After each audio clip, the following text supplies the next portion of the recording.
sejahtera. Buat pertama kalinya kita berkenalan, saya Isabel Evans. Selamat berkenalan, saya Natasha Wu. Kawan-kawan sedang menyaksikan rancangan pendidikan moral untuk tingkatan 1 hingga tingkatan 3 dan ini merupakan rancangan episod pertama. Terdapat banyak segmen yang menarik yang dipaparkan dalam rancangan ini. Antaranya ialah segmen isu. Kami ketengahkan isu-isu moral terkini untuk kawan-kawan mendapat iktibar daripadanya. Antaranya ialah segmen isu fashion remaja, isu dadah, menghormati orang tua dan banyak lagi. Tidak ketinggalan juga pelbagai aktiviti yang menarik. Terdapat juga segmen tayangan video pendidikan moral dan kami turut mengundang guru pakar untuk memberi komen tentang apakah mesej moral yang difahami daripada petikan video yang ditonton tadi. Terdapat juga segmen aktiviti dan pakar motivasi yang akan memberikan nasihat dan pengajaran yang berguna kepada kawan-kawan semua. Dari itu, pastikan kawan-kawan tidak ke mana-mana dan teruskan bersama kami selama setengah jam. Betul tu.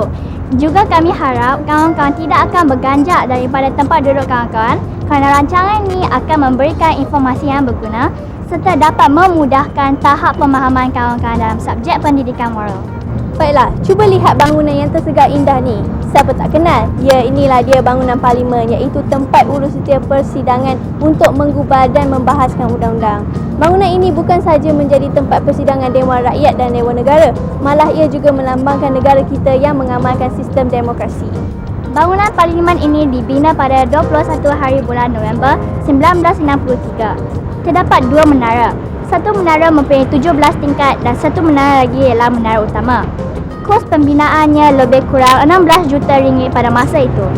Bilangan ahli Dewan Rakyat ialah seramai 219 orang di mana terdapat 20 orang pembangkang dan 199 orang kerajaan. Manakala bilangan ahli Dewan Negara ialah 70 orang. Baiklah, pada minggu pengenalan ini, kita akan membincangkan satu topik yang begitu penting iaitu Malaysia, sebuah negara demokrasi berperlembagaan. Itulah sebabnya kita berada di sini untuk meninjau-ninjau di sekeliling bangunan Parlimen ini. Ya kawan-kawan, apakah pentingnya kita mengamalkan sistem demokrasi? Sistem demokrasi penting dalam pembentukan negara kita Malaysia. Sebagai warga negara Malaysia, melalui pelaksanaan sistem ini, kita diberi hak untuk memilih pemerintah untuk menerajui negara. Selain mengekalkan keharmonian negara, demokrasi mampu menjana ekonomi menjadikan Malaysia sebuah negara yang berdaya saing. Baiklah, tadi kita telah saksikan pengenalan ringkas oleh Isabel. Sekarang, kita dengar pula pendapat daripada pakar sejarah kita iaitu Profesor Emeritus Datuk Dr. Khoo Keng Kim, seorang profesor yang sudah bertaraf emeritus daripada Universiti Malaya. Emeritus? Apa dia emeritus tu, Natasha?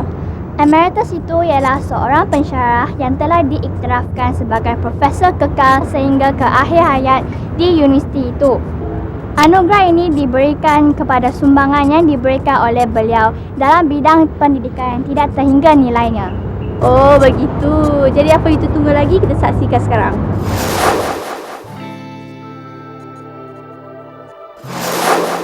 Kerana ancaman daripada pihak komunis di rantau ini sangat membimbangkan, jadi Perdana Menteri Tanah Melayu masa itu Tengku Abdul Rahman mengambil keputusan meluaskan sempadan negara ini untuk mencakup Sarawak dan Sabah.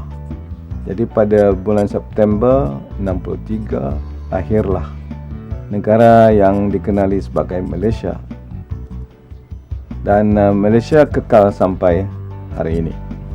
Kedudukan raja-raja yang telah wujud sejak 1885 iaitu ada 9 kerajaan keseluruhannya dikekalkan. Dan bila Tanah Melayu ditubuhkan, bila Tanah Melayu menjadi negara bangsa pada 57, jadi diwujudkan suatu sistem baru iaitu di antara 9 orang raja, setiap 5 tahun satu orang dipilih sebagai Yang di-Pertuan Agong. Dan Yang di-Pertuan Agong itu menjadi lambang keutuhan negara Tanah Melayu dan sekarang Malaysia. Negara ini mengamalkan sistem beraja Tetapi di samping itu negara juga mengamalkan sistem demokrasi, iaitu negara ini mempunyai perlembagaan bertulis, parlimen dan pilihan raya 5 tahun sekali. Mula-mula orang bukan Melayu tak begitu faham tentang kedudukan dan pentingnya raja di dalam masyarakat, di dalam kerajaan Melayu. Tapi lama-kelamaan, khususnya melalui sistem pendidikan, kini mereka sudah tidak ada masalah menerima hakikat bahawa Malaysia ini adalah sebuah negara yang mengamalkan sistem beraja. Golongan muda sekarang seharusnya sedar bahawa mereka duduk di dalam dunia yang sudah banyak berubah, Mereka seharusnya menjadi manusia yang lebih berpengetahuan dan juga di dalam sesebuah masyarakat yang dikatakan maju dan bertamadun, mereka seharusnya menghargai undang-undang. Undang-undang biasa diadakan untuk mewujudkan keamanan dan ketertiban di sesebuah masyarakat. Kerana hanya kalau di dalam masyarakat itu keselamatan dan penghidupan rakyat terjamin, barulah rakyat akan berasa puas hati, dan dalam keadaan itu mereka akan lebih sayang kepada negara. Kawan-kawan, kita bertemu lagi. Saya nak tanya dengan Isabel, bagaimana hendak memastikan prestasi kita tidak merosot dan sentiasa meningkat? Kebetulan pula perkara ni saya baru tanyakan kepada guru saya. Baiklah kawan-kawan, apa kata kita berkongsinya bersama. Macam ni, salah satu cara untuk saya memastikan prestasi saya meningkat adalah dengan minat. Tetapi jika saya tidak berminat dengan satu mata pelajaran tu, cuba kawan-kawan tumpukan sepenuh perhatian kepada mata pelajaran itu apabila guru sedang menerangkannya. Bagus juga cadangan daripada guru awak itu. Bagi diri saya akan memupuk semangat berdaya saing yang positif di kalangan kawan-kawan kita. Dengan cara ini, ia dapat memastikan prestasi saya tidak merosot. Persaingan yang sihat ini perlulah dipupuk agar kita bersifat lebih kompetitif. Jadi untuk kawan-kawan, ambillah tip-tip daripada kami tadi untuk lebih memahami tentang satu mata pelajaran dengan lebih mudah dan berkesan. Kami akan membawa kawan-kawan untuk menonton sketsa pada minggu ini, iaitu mengenai contoh melahirkan kepribadian moral yang tinggi. Menarik kan? Bukan itu saja, melalui tayangan kisah ini, kawan-kawan dapat mempelajari beberapa nilai murni yang perlu ada untuk membentuk peribadi kita pada usia remaja ini. Baiklah, saya dah tak sabar nak menonton sketsa kita pada minggu ni. Apa kata kita sama-sama saksikan?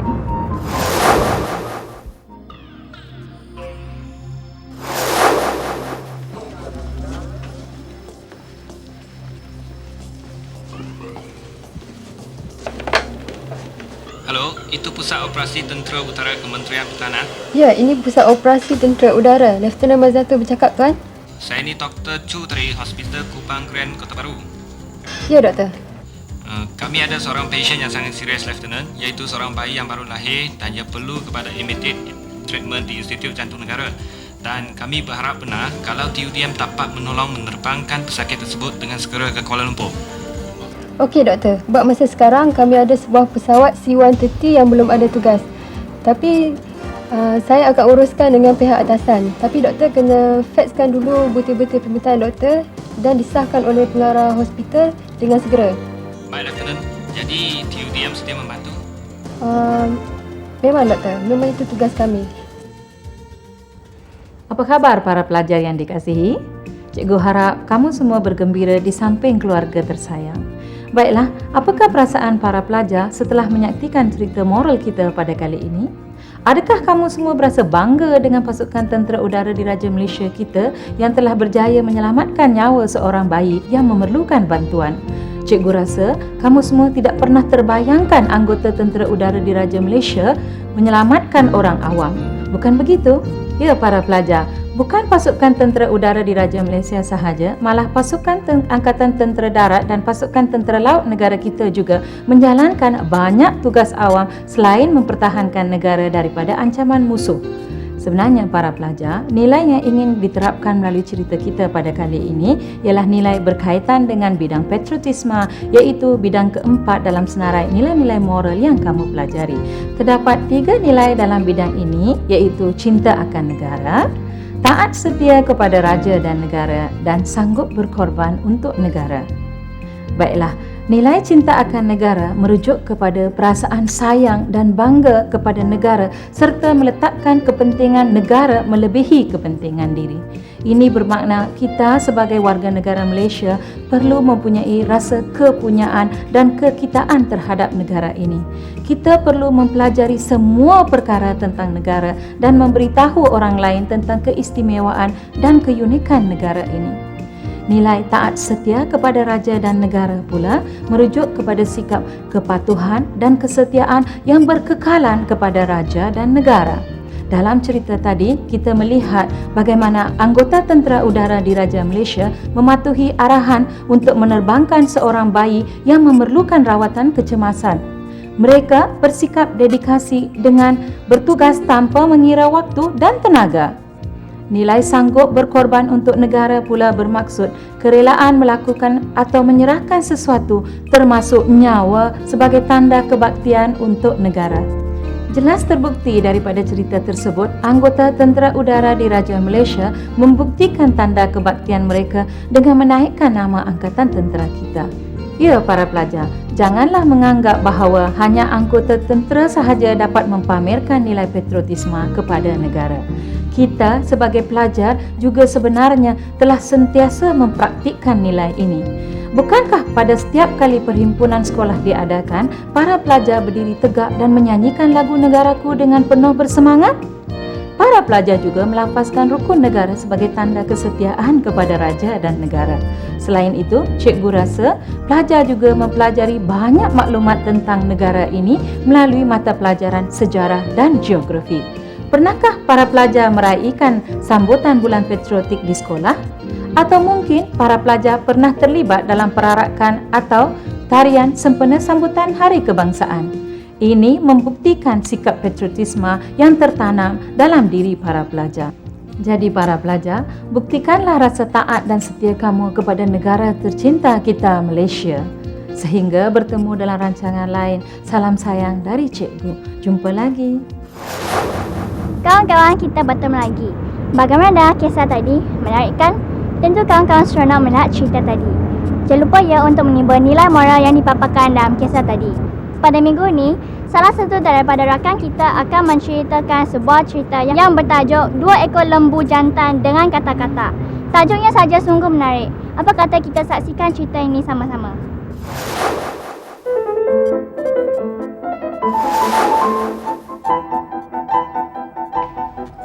Hai kawan-kawan, saya Sarah Chen dan hari ini saya akan menceritakan satu cerita rakyat dari negara Perancis, iaitu kisah lembu dan katak. Pada suatu hari, terdapat 2 ekor lembu jantan yang sedang bergaduh. Mereka berkelahi kerana berebut kawasan padang rumput dan juga lembu betina. Seekor katak yang lalu lalang di kawasan paya itu melihat pertarungan yang agak hebat di antara kedua-dua ekor lembu jantan itu. Dia berasa amat sedih dan dengan muramnya pulang ke kawasan paya. Dia mengeluh sekali-sekala mengingatkan peristiwa yang buruk itu. Sahabat katak itu yang melihat keadaan kawannya yang agak muram itu pun menanyakan apakah yang terjadi kepadanya. Wahai kawanku, apakah terjadi kepada kamu? Mengapakah kamu bermuram dan bersedih? Katak itu pun berkata dan menceritakan peristiwa pertarungan di antara 2 ekor lembu jantan itu. Apabila mendengar ceritanya, katak yang satu lagi itu berkata, "Wahai kawanku, kenapa pula kamu bermuram? Perkara lembu jantan itu tiada kena mengena dengan kamu. Usah kamu bermuram." Hai kawanku, tidakkah kamu melihat maksud di sebaliknya? Sekiranya seekor lembu jantan itu tersingkir, dia akan datang ke paya kita dan musnahkan segala-galanya. Kita semua akan mati dipijak oleh lembu jantan itu dan tibalah hari kiamat kita. Mendengar penjelasan daripada kata itu, sahabatnya pun berkata, "Betullah apa yang kamu katakan. Kita semua pasti mati dipijak olehnya." Kerisauan kata itu menjadi kenyataan. Lembu jantan yang kalah itu telah lari ke kawasan paya dan terpijak lebih daripada 20 ekor katak. Kawan-kawan, pengajarannya ialah dalam kehidupan seharian terdapat pihak yang tidak bersalah teraniaya akibat daripada sikap kurang arif sesetengah pihak yang lain.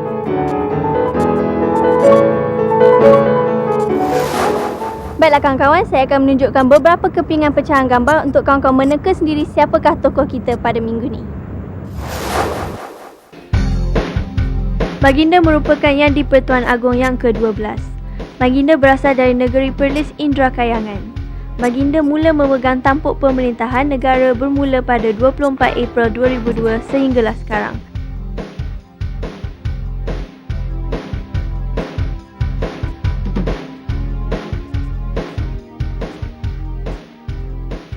Baginda ialah Duli Yang Maha Mulia Tuanku Said Sirajuddin Putra Jamalulail, Ibni Almarhum Tunku Said Putra Jamalulail.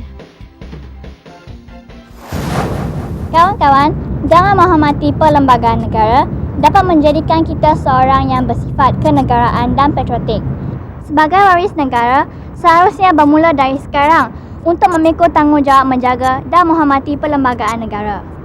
Bukan saja dapat mengekalkan demokrasi antara kaum di negara kita, malah dapat memupuk semangat juang dan integrasi dalam diri kita. Perjuangan bukan hanya di medan perang, malah juga perjuangan mengekalkan keharmonian dan semangat demokrasi merupakan perjuangan yang besar dalam diri kita. Sebagai renungan kita bersama dengan pakar motivasi iaitu Profesor Madya Dr. Fazil Cik Din untuk mengulas isu tentang nilai hormat dan setia kepada pemimpin, raja dan negara. Beliau menekankan betapa perlunya kita mempunyai sikap hormat dan taat setia yang berkekalan kepada pemimpin dan raja serta setia kepada negara.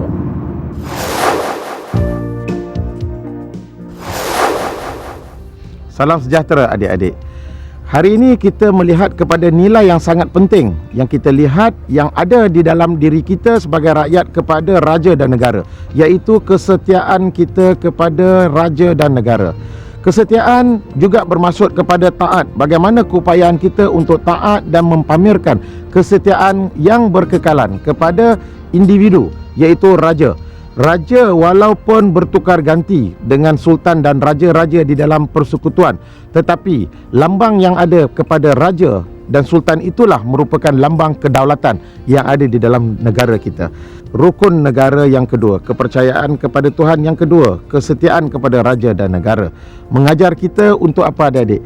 Mengajar kita untuk nak menumpahkan rasa taat dan setia kita kepada satu lambang, mempamerkan betapa setianya kita kepada negara yang cantik dan indah ini.